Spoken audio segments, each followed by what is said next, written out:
யார் என்ன அவதூறு பரப்புனாலும் தயவு செஞ்சு அதை நம்பாதீங்க. நாம அரசியலுக்கு வந்ததுல இருந்தே நம்மளை பத்தி நிறைய சில வதந்திகள், அந்த டீம் இந்த டீம் அப்படிலாம் சொல்லிக்கிட்டு இருக்காங்க இல்லையா. ஆனா இவரு எந்த டீமும் கிடையாது, மக்களுடைய டீம், பீப்புள்ஸ் டீம் அப்படின்னு எல்லாருக்கும் தெரிஞ்சதுக்கு அப்புறம் வேற என்ன அவதூறு பரப்பலாம் இவர் மேல அப்படின்ட்டு ட்ரை பண்ணி எல்லாமே அவங்களுக்கு ஒர்க் அவுட் ஆகல. சோ கடைசியில என்னதான் இந்த விஜய பண்ணலாம் அப்படின்னு நினைக்கும் போதுதான் இந்த கூட்டணி அந்த கூட்டணிலாம் சேர போறாரு அப்படின்ட்டு ஒரு பொய்யான ஒரு பிரச்சாரத்தை பண்ணிக்கிட்டு இருந்தாங்க. இந்த நியூஸ் எல்லாம் கேட்டு நீங்க கொஞ்சம் கன்ஃபியூஸ் ஆயிருப்பீங்க. அதனால இங்க மறுபடியும் ஓப்பனா தெளிவா ஒரு விஷயத்த நான் சொல்றேன்.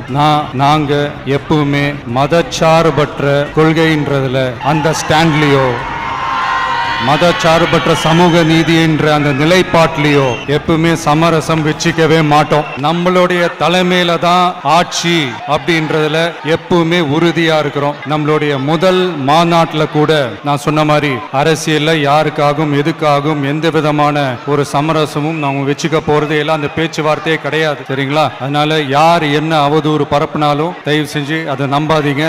எல்லாம் வல்ல இறைவனின் அருளால் நாம நினைச்ச டார்கெட்டை நம்மளால நிச்சயமா அடைய முடியும்.